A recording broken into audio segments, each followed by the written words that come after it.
La inflación en Estados Unidos alcanzó recientemente 3,4%, cerca del rango del 3% en el que se mueve desde junio de 2023. Por lo tanto, la inflación está todavía en niveles bastante superiores al objetivo del 2% de la Reserva Federal. Y aún así, el mercado ha venido subiendo sustancialmente después de ese mal dato, lo que es un tanto confuso. La renta variable parece comportarse irracionalmente, puesto que incluso malos datos económicos siguen impulsando el precio de las acciones. Parece como si los inversores estuvieran buscando cualquier excusa para practicar el FOMO, es decir, comprar a cualquier precio para evitar perderse otro movimiento alcista. No obstante, lo primero que tenemos que decir al respecto es no luches en contra del mercado. Llevamos tiempo trabajando en esto y ya hemos cometido suficientes errores. Cuando se trata del mercado bursátil, luchar contra cualquier tendencia es algo poco recomendable. Debemos emplear las herramientas adecuadas para identificar la tendencia y sacar partido. A día de hoy, la tendencia sigue siendo alcista, se mire por donde se mire. Recientemente hemos enviado una advertencia a nuestros suscriptores notificándoles que es posible una breve corrección del mercado a corto plazo y hemos cancelado algunas de nuestras posiciones para protegernos de dicha caída. Pero la pregunta del millón es si la tendencia alcista que hemos visto en el mercado va a continuar. Si es así, deberíamos considerar que cualquier corrección es una oportunidad para aumentar nuestra exposición al mercado.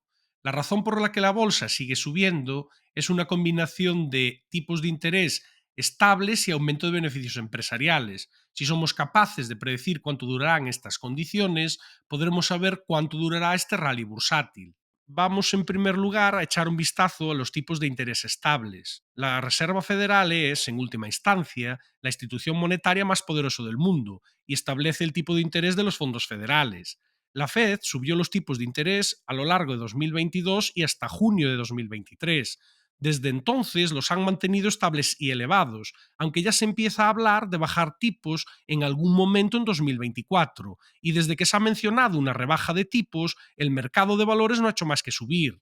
En este punto tenemos que decir que muchos están indignados con la Fed, porque siguen viendo que la inflación todavía está en niveles del 3%, por encima del objetivo de la propia Reserva Federal, y que, en realidad, la Fed debería seguir aumentando los tipos para contener la inflación, lo opuesto a los rumores de bajada, que podría estimular la economía y provocar que la inflación suba de nuevo. Nosotros queremos que esto último no se sostiene, por estar basado en suposiciones erróneas. En primer lugar, podemos observar muchos periodos pasados en donde la inflación rondaba o superaba el 3%, como a finales de los años 1990 o en un par de ocasiones en la década de 1980. Y si vemos qué estaba haciendo la Reserva Federal en esos momentos, la respuesta es recortando tipos. De manera que es totalmente posible una bajada de tipos de la Fed a la par que una inflación en retroceso, como sucedió en la década de 1990. En realidad, la Fed vigila que los tipos de interés sean superiores al nivel de inflación, y podemos ver que eso fue lo sucedido en la década de 1980 y también en la década de 1990. Cuando no ocurre así, como por ejemplo en 1975, y los intereses están por debajo del nivel de inflación, se produce lo que llamamos tipo de interés real negativo, que conlleva riesgo de que la inflación vuelva a subir de nuevo. Exactamente lo que vimos en la década de 1970. Hoy los tipos de interés se sitúan por encima de la inflación, y así lleva siendo desde junio de 2023, momento exacto en el que la Fed frenó la subida de tipos y los mantuvo estables. Adicionalmente, podemos interpretar por qué la inflación no estaría realmente en el 3% en este momento, sino en valores inferiores. Vemos que el 30% del IPC es vivienda o precios de alquiler, siendo el componente de mayor peso en el dato final de inflación. Y si nos fijamos en el IPC de los alquileres, actualmente está en el 5,5%, y es la parte que realmente hace subir la inflación. El problema con esta medida del IPC de los alquileres es que se trata de un indicador atrasado con respecto a los alquileres reales.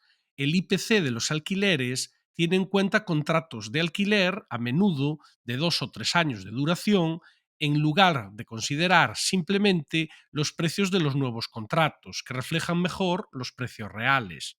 Si echamos un vistazo a un índice llamado de nuevos inquilinos, que solo tiene en cuenta precios de nuevos alquileres, nos encontramos con que en realidad los alquileres están bajando por primera vez desde 2009.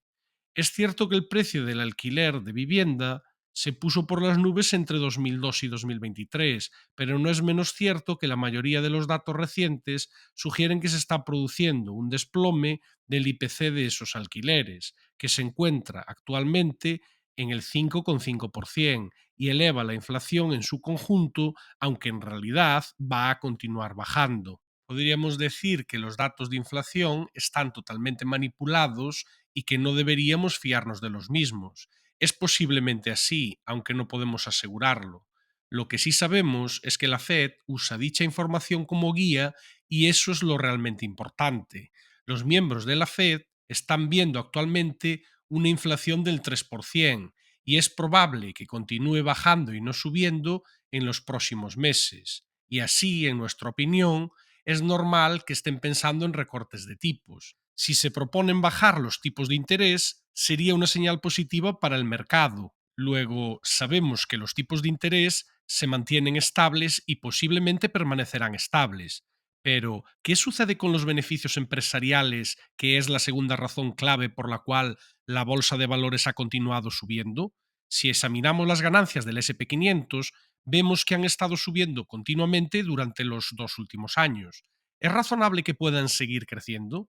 Bien, nuestra opinión al respecto es que las subidas no van a durar para siempre. De hecho, creemos que hay un alto riesgo de que los beneficios empresariales se desplomen como resultado de una recesión el próximo año. La curva de tipos lleva invertida durante uno de los intervalos más largos de la historia, solo comparable con 2008, 1929 y 1974, tres de las recesiones financieras más severas de la historia reciente.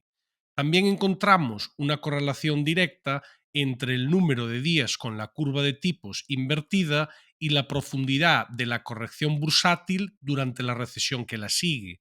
La inversión de la curva de tipos actual dura ya 600 días y predice un declive sustancial en el mercado de valores. En la próxima recesión, si estamos en lo cierto, la inversión de la curva de tipos actual va a sumergirnos en una corrección del mercado de valores estadounidense que podría ser tan profunda como un 50 o un 60% desde máximos en la próxima recesión, lo que probablemente significaría que los beneficios empresariales disminuyen sustancialmente. Pero ¿va a suceder de manera inminente, en un mes, en 6 meses o tal vez en un año? No lo sabemos y por eso solo seguimos la tendencia del SP500. Acabamos de tener una señal del indicador McClellan que discutimos en un vídeo reciente y que predice con alto grado de fiabilidad que el mercado puede subir durante los próximos 3 meses. Nuestro objetivo es, al final del día, asegurarnos de que nuestros seguidores se posicionan correctamente en las operaciones, beneficiándose de todo tipo de circunstancias en el mercado, y tanto como sea posible. Analizamos nuestra estrategia de trading con mucho más detalle en nuestro sitio web. Todas las operaciones que vemos en un momento dado son expuestas y de paso explicamos todo lo que sabemos sobre cómo ejecutarlas con éxito. Gracias por seguirnos.